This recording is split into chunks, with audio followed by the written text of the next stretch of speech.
everyone, it's me, Lee, and this is where I like to read. Today, I was thinking that I could give a little review, overview, situation of the latest books that I've read. I've been reading for about the last, 3 weeks or so, the Broken Earth Trilogy by N.K. Jemison. And I'm sure if you've seen any of my other videos, you've heard me talk at least a little bit about it. It is a trilogy. This is the third book in the trilogy that came out in, I believe, 2016 was when the first one came out. I was recommended these and I borrowed them from my cousin, who is like my best friend. She owns them, she loves them, she let me borrow her copies. I was skeptical. I will say, I was skeptical at first, but I'm gonna tell you what I thought about them. I have here a little notebook. It is a reading journal. My husband got this for me to just write down my thoughts in, and I am going to be using this. I'm going to be referencing it throughout this video. So I will just start off with kind of an overview of the plot. I'll try not to give any spoilers really, but we'll see. If I spoil anything, I'll let you know. I'll put a little warning ahead of it. The main plot is this. There is this kind of continent that pretty much everyone in the world lives on. It's called the Stills. It's sort of like a Pangea situation.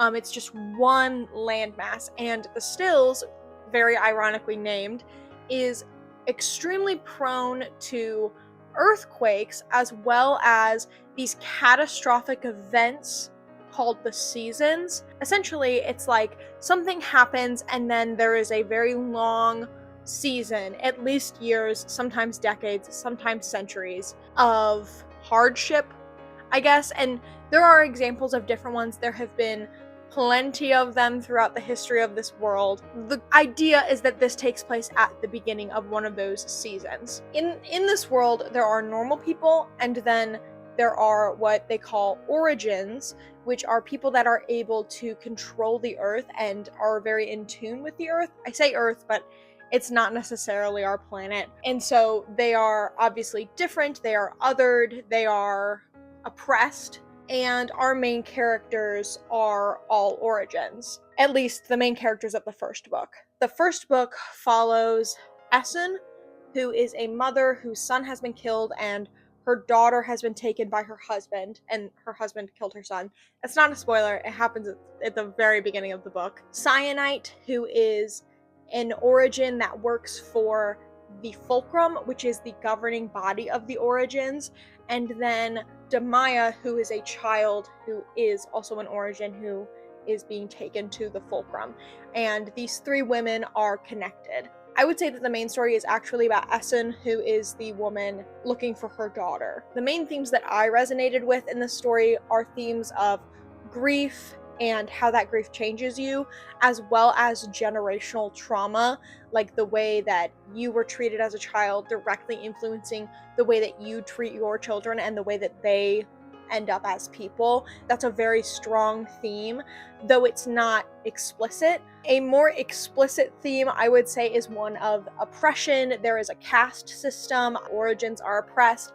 But beyond just the origins, there is also a caste system, like the way that their names work. It's like first name, caste, community that you're from. So they have their name, their caste name, and their comm name. Strongback is one that's like the laborer caste. There's also the lorists, leaders, things like that. There's all these different castes. There is a very strong, overt theme of oppression of groups and things of that nature, and it is very pertinent to our society, but like I said, a more nuanced theme that I resonated with a lot was that of grief and generational trauma. It's something that's pretty personal. The characters are amazing. They're like real people. They have flaws. They're not perfect. One of my biggest gripes with so many books, especially fantasy novels, is that characters have no flaws, and if they do have flaws, it's the type of flaw that you tell someone in an interview when they ask what your biggest weakness is. They're like, what's your biggest weakness? And you're like, I'm too much of a perfectionist. I'm too kind. I'm too this. And that's not a real flaw. That is something that is not often seen in books, in my opinion. You have people that are either the perfect person and unrealistic and, quite frankly, annoying, or you have someone that is truly evil and horrible. And in this, you get a mixture of true moral ambiguity that is just so real and raw. I don't want to put down another book, but when I say that kind of character that is perfect, and if they do have a flaw, it's the kind that you say in your job interview, I'm thinking of ACOTAR. A Court of Thorns and Roses has that problem. None of those characters are real people. They are so flat. In terms of the writing of the book, I started reading it, and at first I was like, oh no, because I am a staunch opponent, I'm a hater of two things: second person and present tense. Second person and present tense. Those are two things that I have never been able to get behind. It bothers me. I open up a book and I'm like, oh no, it's second person. Apparently I was wrong because there's just something about this writing that is perfect. It's so personal. It's so natural. It's not like you're being told something from this outside perspective. It's almost like you're reading it and you're in it. It's so intimate, which makes sense once you finish the book. It makes a lot more sense once you finish the entire series. I would classify it as medium paced.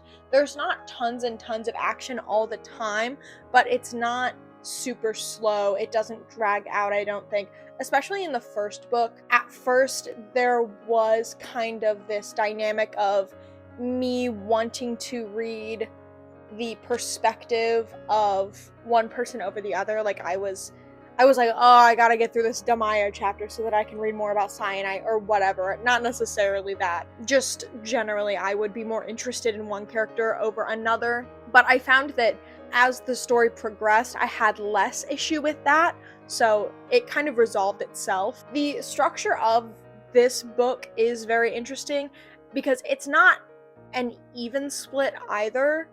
It sort of leans more on two of the perspectives. I would say that Damaya is the least represented of the three, but you definitely still get what you needed to get from her in terms of the story. And as I mentioned earlier, they are connected, and honestly, one of my favorite parts of the entire book was realizing how they're connected.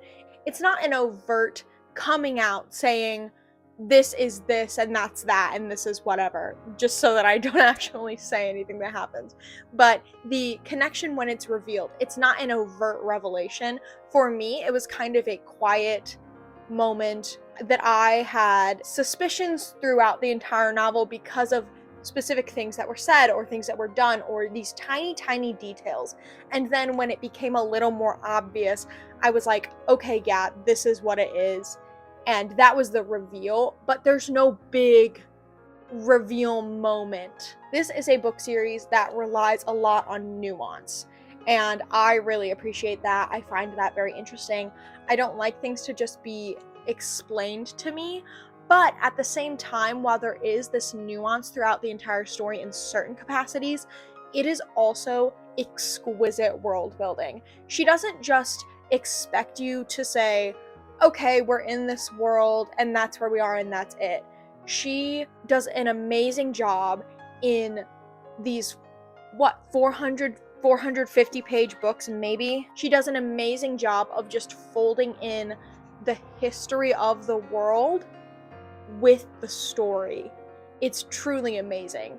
And you do get a lot of history of the different seasons and things like that. She, in between chapters, puts little excerpts from history books and things like that that really make you feel like this is a real fleshed out world without having to rely on pages and pages and pages of exposition and explanation. It's a masterclass in world building, for real. It's amazing. I will also say that I thought when I was reading this book at first that it was a lot older because it does have a very classic fantasy feel.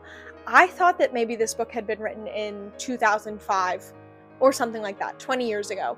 Turns out it was written in 2016, I think the first one came out, so much newer than I thought, although it is 2025, and so that is still kind of old, I guess. I was a freshman in high school in 2015, so 2016 I was a sophomore, and that doesn't feel that long ago to me. I am a big fantasy reader, so I read this book and I was like, this is fantasy. And when I've talked about it in other videos, I've said, this is a fantasy book. I do read science fiction, but I read primarily fantasy, and I focus on fantasy, and I love fantasy. But the more that I think about it, I think someone who's my inverse, who prefers science fiction and reads more science fiction, would read this and say, this is an amazing science fiction novel with fantasy elements. It's kind of a balance, and that's what's so beautiful about it. It did win the Hugo Award 3 years in a row for each book, so it definitely says something about its science fiction chops, for sure, because, you know, obviously the Hugo Award is a major science fiction award. So when it comes down to it, I will say this. If you love deep world building that has an emotional depth to it and interesting characters, you will love this. If you want to have an intimate narrator that feels like they're actually speaking like to you, or you're there and you understand, it's amazing.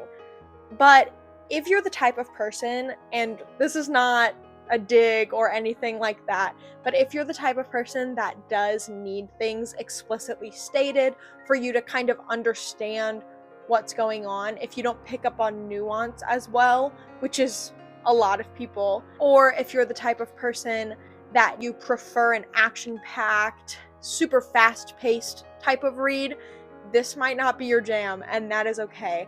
I do know that there are a lot of people that do not like N.K. Jemison's writing. When I heard that, I was like, you're kidding me, there's no way. But I can see how something like this, which is deeply emotional, is not everyone's favorite thing in the world, and it's very character focused. There is a clear goal, and it's more than just, I have to get my daughter back or whatever. There is a bigger, clearer fantasy goal in mind here, and there is a deep magic system that's very interesting. So just as a little wrap up, I guess I should give you my rating. If you haven't figured out already what it is, these books all received 5 stars from me. I will say, with a caveat, that the first book was, on a rating from 1 to 5, a 10. Literally a perfect book. I had forgotten what a 5-star book felt like, and as soon as I started reading it, after 2 chapters, I was in, and I was like, this is a 5-star book, which is not what I anticipated going into it. I didn't think that the theme of a mother grieving her child, and she's in her 40s, would appeal to me as a 24-year-old woman who has no children. I was wrong. I was so wrong, and I'm so glad that I kept reading.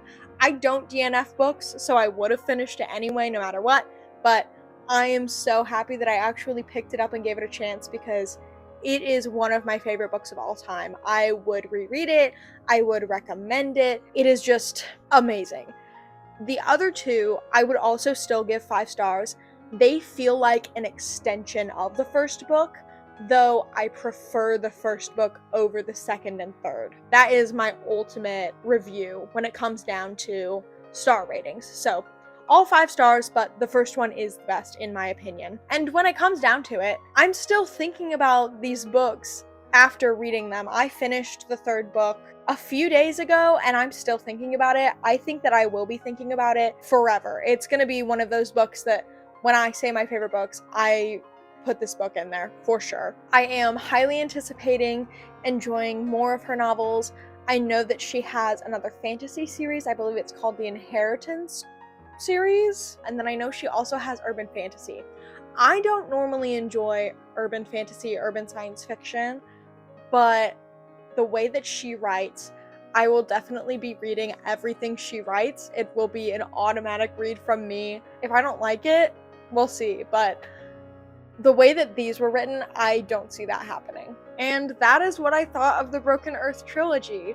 If you've read this book or you think it sounds interesting, let me know in the comments. I would be so glad to see more people who are fans, or even if you read it and you didn't like it, let me know. Let me know what you didn't like about it. I would be happy to hear your critiques, your gripes, anything that you have to say about it. I love these books and I love to talk about them. So let me know in the comments. If you know of any other books that are interesting or you think I would like, let me know that as well, and I will add them to my TBR. And then maybe it'll be my next read and it'll be my next review, who knows. Thank you so much for hanging out with me, you guys, and just listening to me talk about these books that I love. And until I see you next time, I'll be here, reading.